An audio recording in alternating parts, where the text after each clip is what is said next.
Diogo Schelp, que está de forma remota. Diogo e Bruna comigo.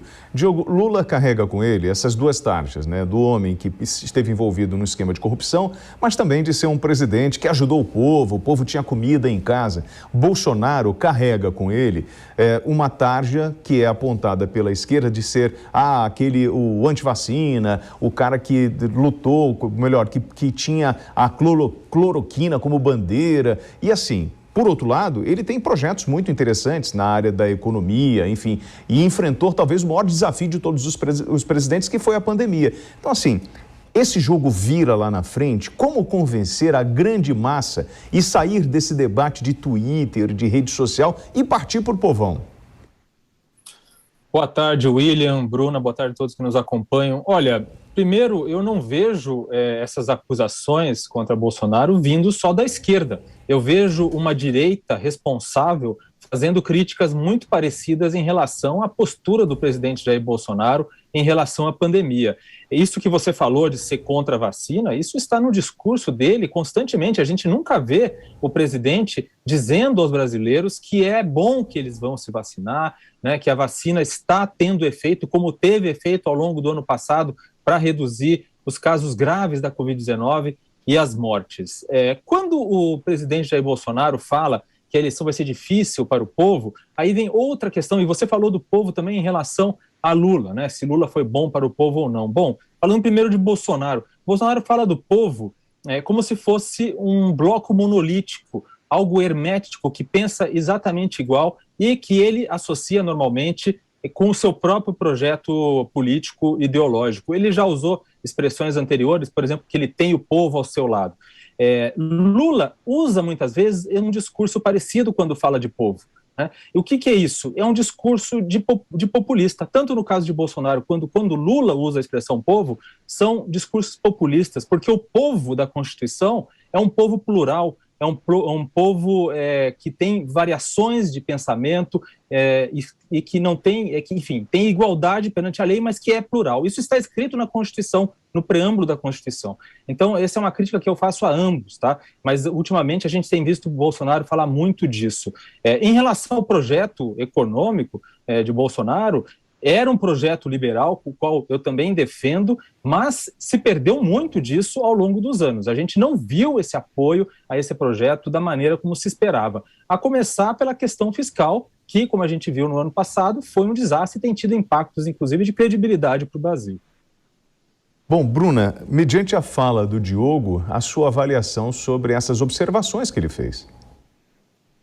Olha, o Diogo, ele acerta em muitos pontos, tá? E assim, para começo de conversa, no que diz respeito à questão de povo, não adianta você falar, eu tenho o povo do meu lado. Veja, o que você tem ao seu lado é a sua capacidade de se comunicar com a sociedade, que é composta de uma série de grupos.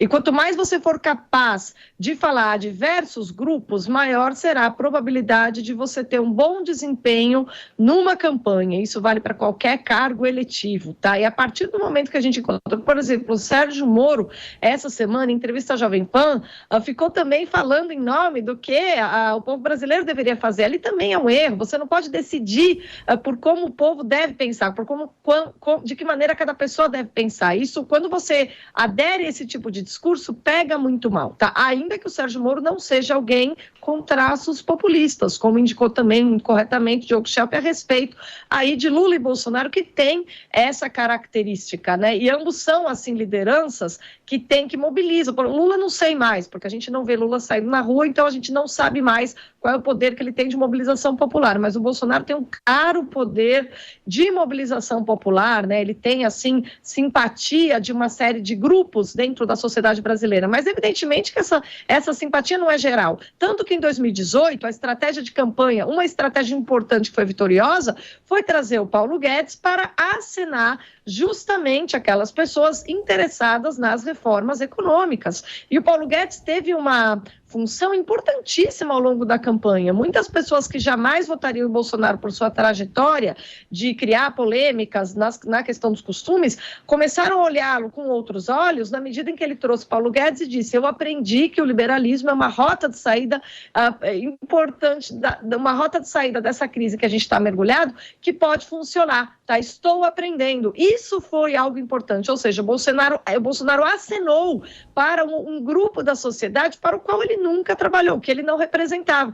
E isso foi importante numa eleição. Então, nesse sentido, seria importante que ele prestasse atenção. E por isso que eu digo que se os ministros falarem das realizações do governo, a possibilidade de a sociedade civil entender, ser capaz de avaliar o que o governo Bolsonaro trouxe de importante, eu também concordo com o Diogo Schelp, que do ponto de vista dos planos que haviam para a economia, muita coisa ficou pelo caminho, e a gente viu aí justamente todas as escorregadas do Bolsonaro ao longo da pandemia se convertendo num risco de impeachment, que o levou a fazer uma aliança com o Centrão, que não quer saber de reforma econômica, quer saber de manter as coisas como estão, né? Então aí a gente viu que a partir daquele momento ficou complicado fazer reforma. A gente não viu uma reforma tributária, a gente viu uma proposta que incluía taxar dividendos, uma proposta muito ruim, feita por técnicos da Receita interessados em manter a arrecadação para manter o tamanho do Estado. Então, quando você faz um discurso dizendo menos Brasília, mais Brasil, isso não foi realizado, tá? Por uma série de coisas que aconteceram no caminho.